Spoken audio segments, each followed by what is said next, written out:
ఓం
నమో వెంకటేశాయ.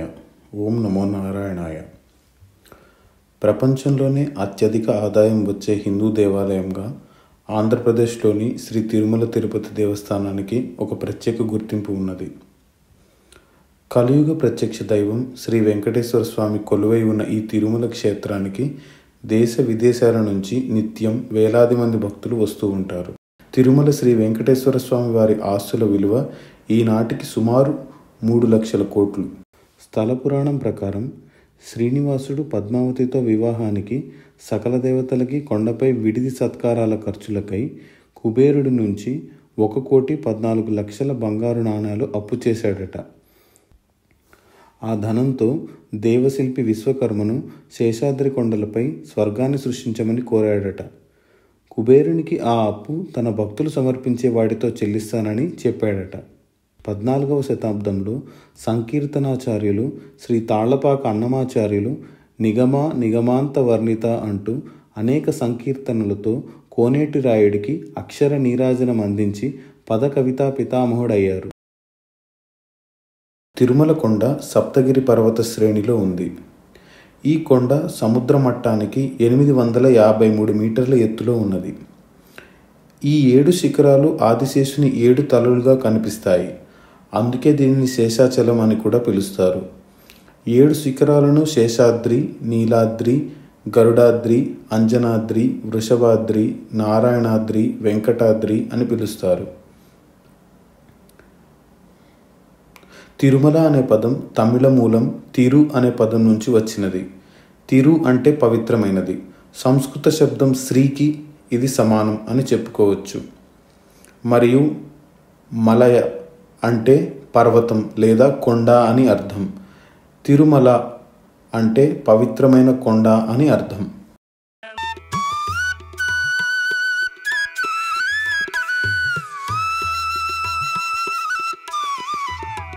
ఎంతోమంది భక్తులు తిరుమలకి రావడం ఎంతో అదృష్టంగా భావిస్తారు. మరియు కొండపై వారు గడిపిన క్షణాలు ఎంతో పవిత్రంగా దివ్యమైనవిగా భావిస్తారు. తిరుమలలో మన యాత్ర సునాయాసంగా జరగాలి అంటే ముందుగా తిరుమల మ్యాప్ని మనం అర్థం చేసుకోవాలి. తిరుమల రైల్వే స్టేషన్లో దిగగానే స్టేషన్ ఎదురుగా బస్ ఎక్కి మనం కొండపైకి చేరుకోవచ్చు. లేదా అలిపిరికి వెళ్ళి అక్కడ నుంచి మెట్ల మార్గంలో కొండపైకి చేరుకోవచ్చు.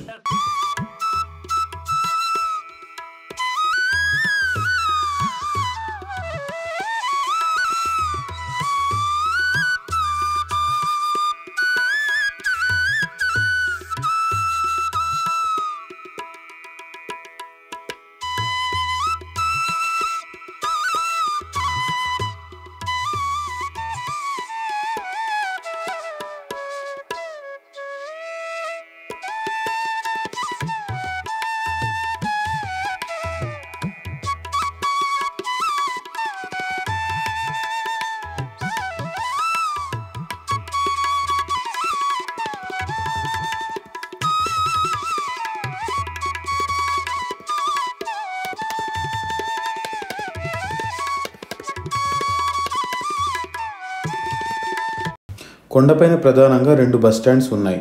మెయిన్ బస్టాండ్ని బాలాజీ బస్టాండ్ అని పిలుస్తారు. ఇక్కడ నుండి బస్సులు కొండ కింది తిరుపతికే కాకుండా మిగతా ఊర్లకి కూడా వెళ్తాయి.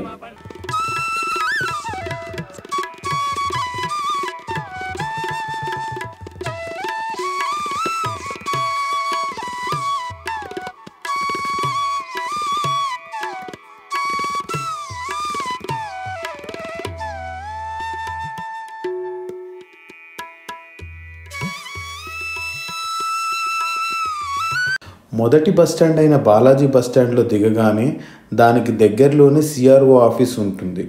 సిఆర్ఓ ఆఫీస్లో లక్కీ డిప్కి టోకెన్ తీసుకోవచ్చు.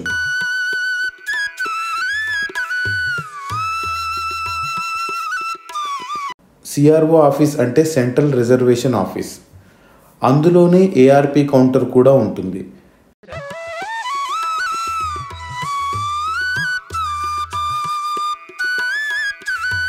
టీటీడీ యాప్లో మనం ముందుగా బుక్ చేసుకుంటే మనకి రూమ్ కన్ఫర్మ్ అయింది అని మెసేజ్ వస్తుంది.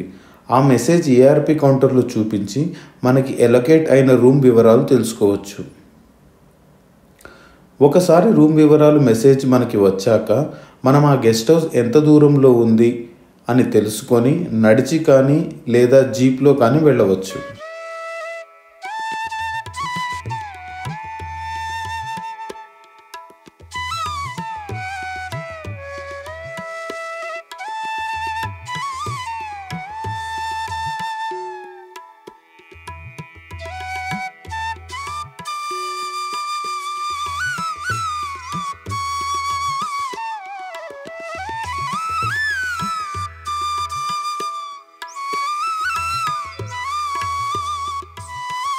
రెండవ బస్టాండ్ని రామ్ బగీచా బస్టాండ్ అని పిలుస్తారు. ఇది కొంచెం లోపల ఉంటుంది. ఇక్కడ నుండి బస్సులు కొండ కిందికి మాత్రమే వెళ్తాయి. ఇక్కడ నుంచి కొండ మీద లోకల్ సైట్ సీయింగ్కి కూడా బస్సెస్ ఉంటాయి.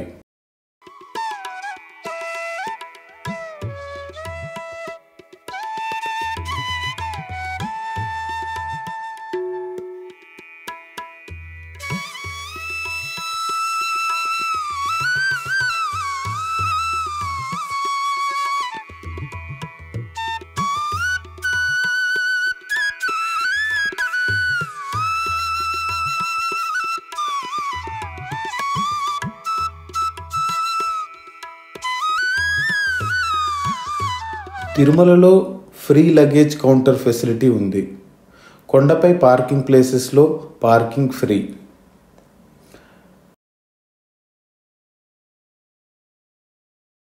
తిరుమల కొండపైన తిరగడానికి ఉచిత బస్సు ఉంది, కానీ ఇది ఎప్పుడూ కిక్కిరిసిపోతూ ఉంటుంది. ఇందులో నుంచోవడానికి అవకాశం దొరకడం కూడా కష్టమే. అలానే షేరింగ్ జీప్ ఎక్కడానికి అది అంత చవకేమీ కాదు. అందుకే మీరు ఎక్కడికి వెళ్ళాలి అనేది ముందే ప్లాన్ చేసుకోవడం మంచిది.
నందకం గెస్ట్ హౌస్ రామ్ బగీచా బస్టాండ్కి దగ్గరలో ఉంటుంది.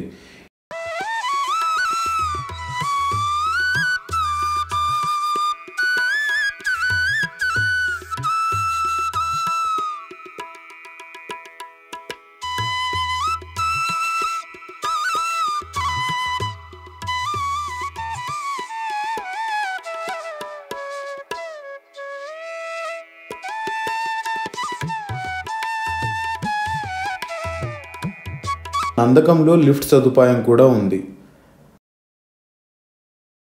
ఇందులో 1000 రూపాయల రూమ్లు ఇలా ఉంటాయి.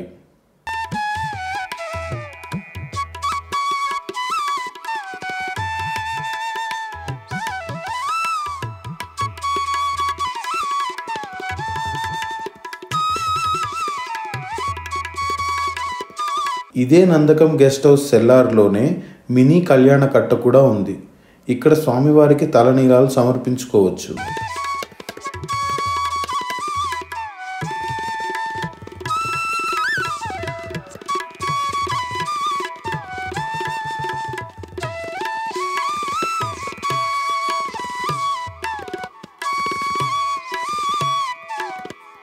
ఇంకాస్త ముందుకు వెళితే వరాహస్వామి గెస్ట్ హౌస్ ఉంటుంది.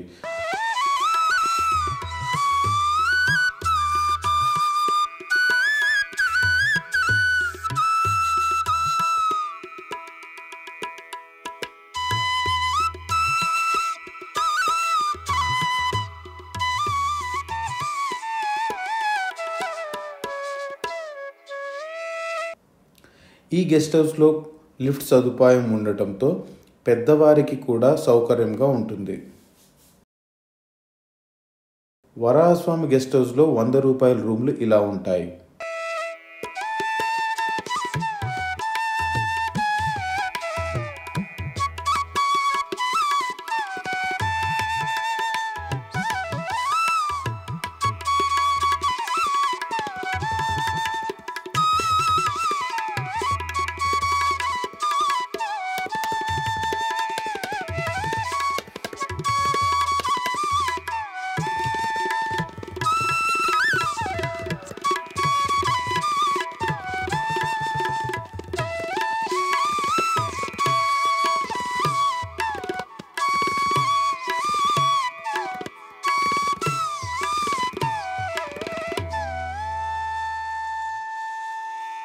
నందకం మరియు వరాహస్వామి గెస్ట్ హౌసెస్కి అతి చేరువలో శ్రీ వేంగమాంబ అన్నదాన సత్రం ఉన్నది. తిరుమలలో ఉచిత భోజనం కోసం శ్రీ వేంగమాంబ అన్నదాన సత్రానికి వెళ్ళవచ్చు. అయితే దానికి చాలా పెద్ద లైన్ ఉంటుంది. ఒకసారి క్యూలోకి వెళ్ళాక వెనక్కి రావడం కష్టమే. పైగా తీరిగ్గా సంతృప్తిగా భోజనం చేయడం అసాధ్యమనే చెప్పవచ్చు. కాబట్టి అవకాశము సమయం లేని వారు బయట హోటల్స్లో భోజనం చేయటమే సముచితం. ఒకవేళ వెళ్ళినా చెప్పులు వేసుకోకుండా వెళ్ళడం మంచిది. ఎందుకంటే వెళ్ళేటప్పుడు దారి వచ్చేటప్పుడు దారి వేరు. చుట్టూ తిరగకుండా శ్రమ తప్పుతుంది. పైగా సరైన నియంత్రణ లేకపోవడంతో చెప్పులు పోయే అవకాశం కూడా ఉంది. తిరుమలలో అందుబాటులో ఉన్న దర్శనాల్లో ముందుగా వచ్చేది సర్వదర్శనం. ఇది అందరికీ అందుబాటులో ఉండే ఉచిత దర్శనం. దీనిలో దర్శనానికి సుమారుగా 10 నుంచి 25 గంటల సమయం పడుతుంది. రద్దీ బట్టి మరికొంత ఎక్కువ తక్కువ సమయం పట్టే అవకాశం ఉంది. మిగతా ఉచిత దర్శనాలలో సీనియర్ సిటిజన్ దర్శనం, 1 సంవత్సరం లోపల పిల్లల దర్శనం, వికలాంగుల దర్శనం కూడా అందుబాటులో ఉన్నాయి. వీటన్నిటికీ ఆన్లైన్లో బుకింగ్ ముందుగానే చేసుకోవాలి. 300 రూపాయల దర్శనం, ఆర్జిత సేవా దర్శనాలు, శ్రీవాణి కూడా ఆన్లైన్లో బుకింగ్ ముందుగానే చేసుకోవాలి. విఐపి లేక శ్రీవాణి దర్శనానికి మొదటి గడప దాకా వెళ్ళి దర్శనం చేసుకునే అవకాశం ఉంటుంది. దర్శనం అనంతరం ప్రసాదం కౌంటర్లోకి వెళ్ళి ప్రసాదం తీసుకోవచ్చు. ఇక్కడ ముఖ్య గమనిక ఏమిటి అంటే ప్రసాదం కవర్కి వేరే క్యూ మరియు ప్రసాదంకి వేరే క్యూ. ఈ 2 క్యూలలో చాలా సమయం వేచి ఉండవలసి వస్తుంది. పైగా అక్కడ క్యాష్ చెల్లించవలసి ఉంటుంది. కాబట్టి ముందుగానే చిల్లర తీసుకొని కవర్ తీసుకొని వెళ్ళగలరు.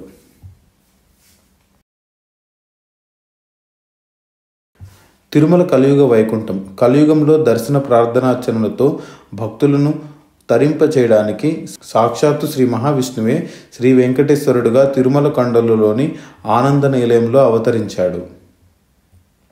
తిరుమల ఆలయాన్ని ఆనంద నిలయాన్ని తొండమాన్ చక్రవర్తి నిర్మించాడని ప్రతీతి. తొండమాన్ చక్రవర్తి ఆకాశరాజు సోదరుడు. దక్షిణ భారతదేశాన్ని పరిపాలించిన ప్రముఖ రాజులందరూ శ్రీ వెంకటేశ్వరుని దాసులే. వీరందరూ శ్రీవారిని దర్శించి తరించారు. 9వ శతాబ్దానికి చెందిన పల్లవులు, 10వ శతాబ్దానికి చెందిన తంజావూరు చోళులు, మదురై పాండ్యరాజులు, 13, 14 శతాబ్దానికి చెందిన విజయనగర రాజులు శ్రీవారికి విలువైన కానుకలు సమర్పించినట్లు శిలాశాసనాలు చెబుతున్నాయి. ఇక్కడ లభ్యమైన శాసనాలు బట్టి శ్రీకృష్ణదేవరాయలు 1513 నుండి 1521 వరకు 7 సార్లు తిరుమలకి వచ్చి ఎన్నో కానుకలు సమర్పించినట్టు ఉన్నది. వెండి పళ్ళాలు, బంగారు గిన్నెలు, మూల విరాట్టుకు ఆభరణాలు, ఉత్సవమూర్తులు, మణిమయ కిరీటాలు సమర్పించారు. నిత్య నైవేద్యానికి అనేక గ్రామాలను కానుకగా ఇచ్చాడు. 1518 సెప్టెంబర్ 9న ఆనంద నిలయానికి బంగారు పూత కూడా చేయించాడు.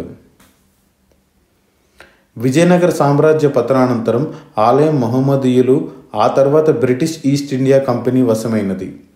ఆ రోజుల్లోనే సంవత్సరానికి ₹1,00,000కు పైగా తిరుమలలో ఆదాయం ఉండేదంటే తిరుమల వైభవం ఊహించవచ్చు. బ్రిటిష్ వారు ఆలయాన్ని కాపాడుతూ దేవునికి క్రమం తప్పకుండా ఉత్సవాలు, అర్చనలు, భోగాలు స్వయంగా పర్యవేక్షించి జరిపేవారు. ఆ తర్వాత మిగిలిన డబ్బులు తమ ఖజానాకి తరలించేవారు. ఆలయానికి వచ్చే ఆదాయం బాగా ఎక్కువ కావడంతో 1841లో ఆంగ్ల ప్రభుత్వం హిందూ మత సంస్థలలో జోక్యం చేసుకోకూడదు అనే చట్టం చేసినందున ఆ ఆలయ నిర్వహణ మహంతులకి అప్పచెప్పింది. అప్పటి నుంచి 1863 వరకు దేవాలయాలను సక్రమంగా నిర్వహించే నాథుడే లేక ఉన్న ధర్మకర్తలు అక్రమాలకు పాల్పడుతుండడం మూలంగా బ్రిటిష్ ఇండియాలోని దేవాలయాలు దెబ్బతిన్నాయి. బ్రిటిష్ అధికారులు 1944 ఏప్రిల్ నాటికి అలిపిరి నుంచి తిరుమల దాకా ఘాట్ రోడ్ నిర్మాణం చేశారు. అప్పటి మద్రాస్ రాష్ట్ర గవర్నర్ ఆర్థర్ హోప్ రోడ్డు మార్గాన్ని ప్రారంభించారు. నెమ్మదిగా దేవస్థానమే తిరుమల తిరుపతి మధ్య 2 బస్సులు ప్రారంభించింది. తిరుమలలో మాంసాహారం, మద్యం మరియు పొగాకు ఉత్పత్తుల వినియోగం ఖచ్చితంగా నిషేధింపబడింది.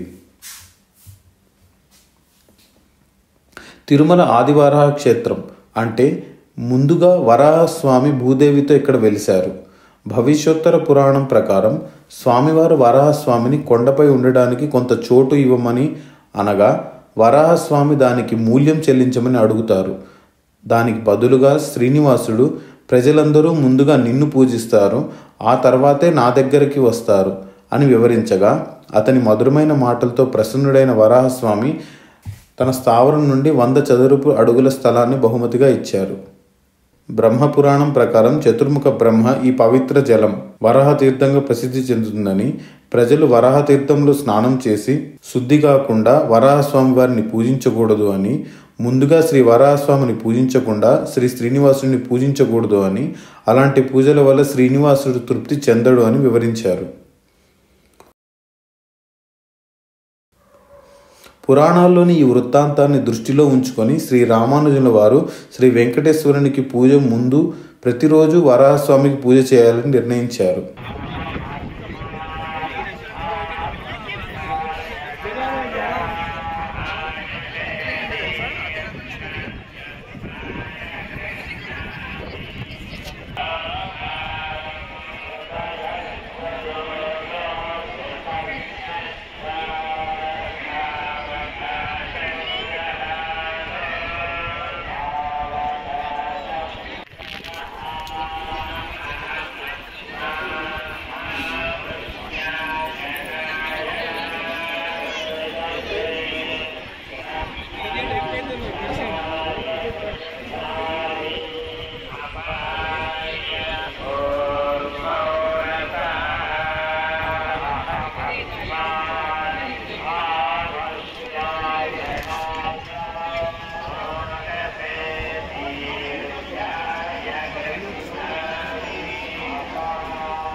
సుమారు 1000 సంవత్సరాల క్రితం తిరుమల తిరుపతి దేవస్థానం దట్టమైన అరణ్యంలో ఉండేది. దానిని అప్పట్లో వెంకటాచలం అని పిలిచేవారు. అప్పట్లో శైవులు స్వామి పుష్కరిణి అంటే కుమారస్వామి పేరు సూచిస్తుందని, కొండపై వెలిసి ఉన్నది శివుడు అని, ఇది శైవక్షేత్రమని, వైష్ణవులేమో ఇది వైష్ణవ క్షేత్రమని నమ్మేవారు. అయితే అప్పటి రాజు అయిన యాదవరాయలు ప్రజలలోని ఈ అభిప్రాయ భేదాలను సరిదిద్ది మార్గదర్శనం చేయమని కోరగా, రామానుజుల వారు మిగతా శైవ పండితులతో ఈ క్షేత్రం గురించి వేదాలలో పురాణాల్లో ఉన్న అనేక సునిశితమైన విషయాలను గూర్చి సుదీర్ఘంగా చర్చించి ఇది వైష్ణవ క్షేత్రమే అని నిర్ధారించారు. స్వామివారికి శంకు చక్రాలు చేర్చి ఇది వైష్ణవ క్షేత్రంలా భావితరాలకు అందజేశారు. ఆ తరువాత శ్రీమద్ రామానుజుల వారు వైఖానస ఆగమ శాస్త్రం ప్రకారం స్వామివారి నిత్య పూజా విధానాలు, సేవలు, ఉత్సవాలు మొదలగు వాటిని పునరుద్ధరించారు.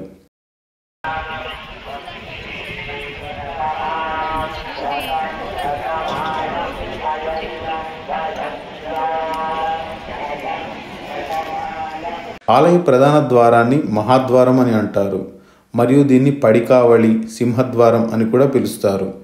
ఈ ప్రవేశ ద్వారం ఇరువైపులా 2 పంచలోహాల విగ్రహాలు శంఖనిధి మరియు పద్మనిధి ఉన్నాయి. వీరు నవనిధులు లేదా వెంకటేశ్వరుని సంపదలకు సంరక్షకులు.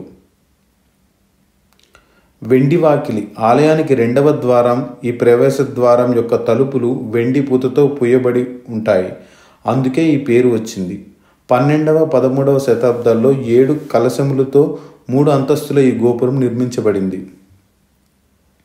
వెండి వాకిలి నుండి లోపలికి వెళితే విమాన ప్రదక్షిణానికి దారి వస్తుంది. విమాన ప్రదక్షిణం అంటే ఆనంద నిలయం, విమాన గోపురం లేదా గర్భాలయం లేదా ప్రధాన మందిరం చుట్టూ ప్రదక్షిణ చేసే ప్రాంతం. ఈ ప్రాంతంలో అంగ ప్రదక్షిణ సేవ నిర్వహిస్తారు కాబట్టి ఈ మార్గాన్ని అంగ ప్రదక్షిణ మార్గం అని కూడా అంటారు. ఇక్కడే స్వామివారి పోటు, బంగారు బావి మొదలైనవి ఉన్నాయి. ఇంకాస్త ముందుకెళ్తే తిరుమణి మండపం ఉంటుంది. దాని ఎదురుగా బంగారు వాకిలి ఉంటుంది. ఇది 1417వ సంవత్సరంలో మాధవదాసర్ అనే ఆయన నిర్మించారు. బంగారు వాకిలి లోపల నుండి వెళ్తే గర్భగుడిని చేరుకోవచ్చు. తలుపులకి ఇరువైపులా ద్వారపాలకులు, జయ విజయులు ఉంటారు. ఆనంద నిలయం బంగారు పైకప్పు గోపురంతో కూడి ఉంటుంది. దీని లోపలే ఆలయ ప్రధాన దైవమైన శ్రీ వెంకటేశ్వరుడు ఉంటాడు. 13వ శతాబ్దం విజయనగరం రాజు యాదవరాయల కాలంలో ఆనంద నిలయ దివ్య విమానం రాగి బంగారంతో కప్పబడి ఉండేదట. ఇప్పుడంతా స్వర్ణమయమైనది.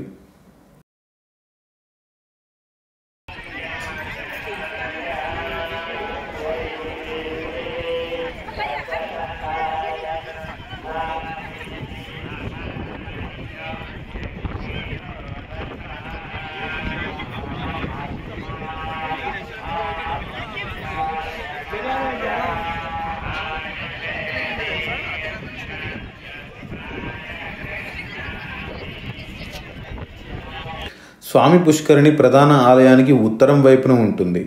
1.5 ఎకరాల విస్తీర్ణంలో ఉన్న ఈ పుష్కరిణి వైకుంఠం నుంచి తిరుమల కొండలకు గరుత్మంతుడు తీసుకువచ్చాడని పురాణం. అందుకే దీన్ని ఎంతో పవిత్రంగా భావిస్తారు. దీనిని మధ్యలో ఉన్న మండపం 1468లో సాళువ నరసింహరాయలు నిర్మించారు. ఆలయ పూజారులు ప్రతిరోజు సాయంత్రం పుష్కరిణిలో హారతిస్తారు. ప్రతి సంవత్సరం శ్రీ వెంకటేశ్వర వార్షిక తెప్పోత్సవాలు నిర్వహిస్తారు. శ్రీవారి బ్రహ్మోత్సవాల చివరి రోజున ఇక్కడే చక్రస్నానం, చక్రతాళ్వార్, మలయప్ప స్నానంతో పాటు సంగీత కచేరీలు నిర్వహిస్తూ ఉంటారు.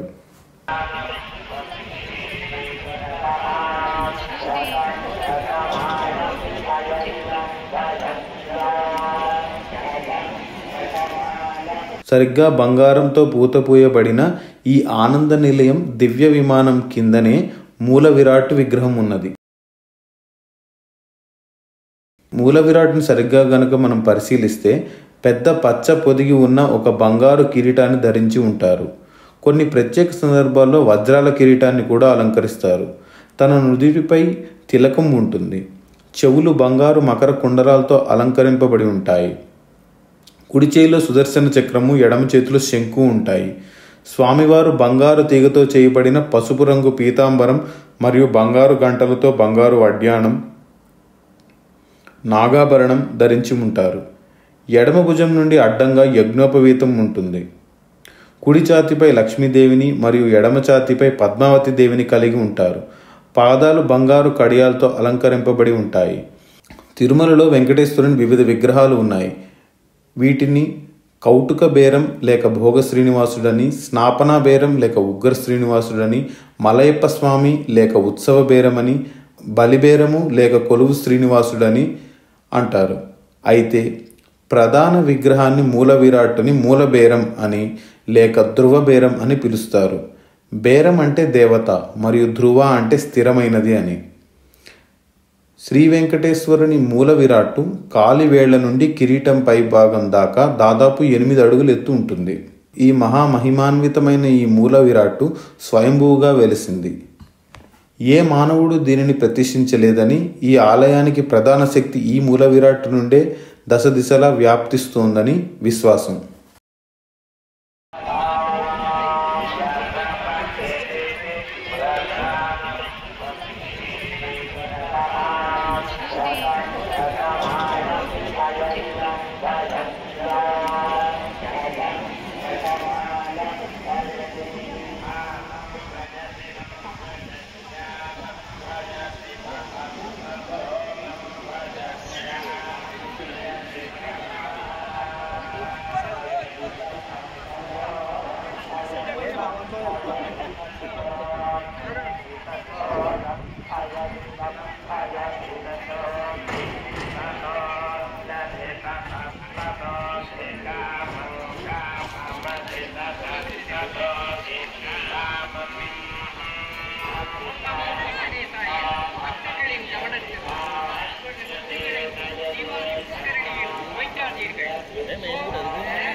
Vale,